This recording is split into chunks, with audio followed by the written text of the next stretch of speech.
آپ کے لیے جب رشوت کا راستہ کھولا جاتا ہے اور مجرم اپنے آپ کو قانون کی گرفت سے بچانے کے لیے ضمیر خریدنے کی کوشش کرتا ہے تو وہ ایک سخت امتحان ہوتا ہے۔ اس وقت اس مقام پہ کھڑا رہنا اور اپنے ضمیر کا سودا نہ ہونے دینا، یہ وہ سرخروئی ہے اور یہ وہ کامیابی ہے کہ جو آپ کو میٹھی نیند بھی دے گی، آپ کو قرار باطن بھی نصیب کرے گی، اور سب سے بڑی بات قیامت کے دن حضور کی شفاعت بھی نصیب فرمائے۔ میں اور آپ جو لکھا ہوا رزق ہے وہ پاتے ہیں۔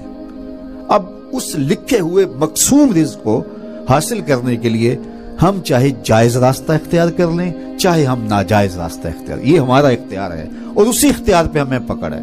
بعض لوگ کہتے ہیں کہ فلاں شخص اگر ناجائز فروشی نہ کرتا، 2 نمبر کام نہ کرتا تو اتنا امیر نہیں ہو سکتا تھا، یار حلال کے رزق سے تو بمشکل وقت گزرتا ہے۔ یہ ایک تاثر ہے، ایسا نہیں ہے۔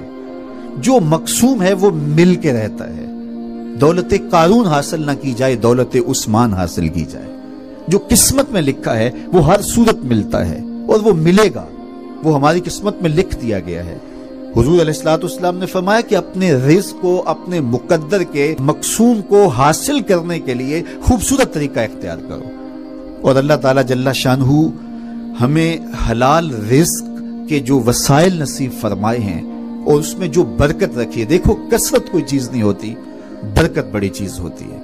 تو عمومی طور پہ آج کی اس دنیا کے اندر چونکہ یہ مسئلہ کسی ایک طبقے کا نہیں ہے، یہ دوڑے لگ گئی ہے۔ سویر سے شام تک ہر شخص مال و دولت کی دوڑ کے اندر ہر حلال حرام کی تمیز چھوڑے ہوئے ہے، جبکہ ہمارے آقا و مولا نے ہمیں رزق حلال اختیار کرنے کی نہ صرف تلقین کی بلکہ حرام سے بچنے کی اس شدت کے ساتھ تلقین کی کہ اگر کسی شخص کے بطن میں حرام کا لقمہ جاتا ہے تو اس کی جو کم سے کم اس کو سزا ملتی ہے وہ یہ ہے کہ اس کی دعائیں قبول نہیں ہوتی۔ بلکہ علماء نے لکھا ہے اس ضمن میں کہ اگر میرا رزق پاک نہیں ہے، آپ کا رزق پاک نہیں ہے، تو میری اور آپ کی دعا تو قبول نہیں ہوگی، نیک لوگوں کی دعاؤں سے بھی حصہ نکال دیا جائے گا۔ اللہ کے نیک بندے تو ساری امت کے لیے دعا مانگتے ہیں، اللہ پوری امت کی خیر فرما، لیکن نیک لوگوں کی دعاؤں کا جو ہمارے لیے بطور امت حصہ بنتا ہے وہ نکال دیا جاتا ہے اگر ہمارے رزق کے اندر پاکیزگی نہیں ہے، ہمارے رزق کے اندر، ہمارے تومہ کے اندر حلت نہیں ہے۔ تو یہ ایک اہم چیز ہے جس کا ہمیں ہر صورت کے اندر اہتمام کرنا ہوگا تاکہ ہماری نسل بھی پاکیزہ ہو اور ان کی آخرت بھی بہتر ہو۔ چونکہ رزق حلال سے پلا ہوا جسم اور رزق حرام سے پلا ہوا جسم دونوں میں فرق ہے، اور اللہ تعالیٰ جل شانہ نے ہمیں حلال رزق کمانے کی نہ صرف تلقین کی ہے، حرام سے بچنے کی سخت تاکید کی۔ ہمارے بزرگ اور صوفیہ فرماتے ہیں کہ جو شخص رزق کی پاکیزگی کا اہتمام نہیں کرتا تو اس کا باطن کبھی بھی روشن نہیں ہو سکتا، حتیٰ کہ اس کے ضمیر کو مرتے ہوئے بھی دیر نہیں لگتی ہے۔ تو مجھے بھی، آپ کو بھی اور پوری قوم کو ہمیں پاکیزہ رزق کو اختیار کرنے کے لیے تگ و دو، تردد، کوشش اور محنت کرنی چاہیے، اور اللہ کی طرف سے دیے گئے تھوڑے رزق پر توکل سیکھنا چاہیے۔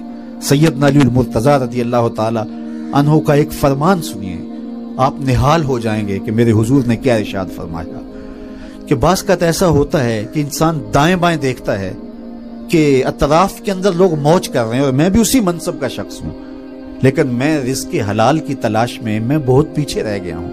تو سنیے اس کا کتنا بڑا وعدہ میرے حضور نے دیا، جو اللہ کے دیے گئے تھوڑے رزق پہ راضی ہو گیا، اللہ قیامت کے دن اس کے تھوڑے عملوں پہ راضی ہو جائے۔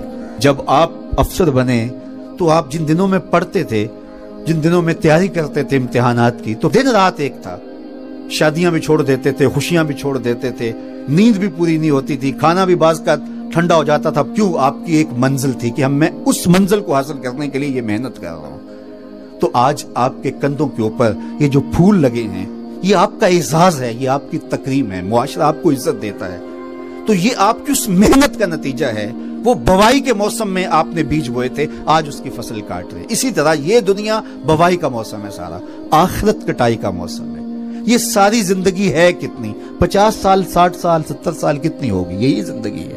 اور آخرت کا ایک دن 50,000 سال کا ہے۔ قرآن بتاتا ہے 50 سال کا نہیں، 50-100 سال کا نہیں، 50,000 سال کا ایک دن۔ اس زندگی کے مقابلے میں اس 60 سال 50 سال کی زندگی کو رکھو، جس میں بڑھاپے کے دھکے بھی ہیں، بچپن کی مدہوشیاں بھی ہیں، تیسرا حصہ سو کے بھی گزارا ہے، 17-18 سال زندگی بنتی ہے۔ جب موت آتی ہے تو اس وقت بندہ سوچتا ہے یار زندگی تو گزر ہی جانی تھی، لیکن اس وقت ہاتھ ملنے سے کچھ نہیں ہوتا۔ آج وقت ہے، وقت پر کافی ہے قطرہ بھی آب خوش ہنگام کا، جل گیا جب کھیت برسا می تو پھر کس کام کا۔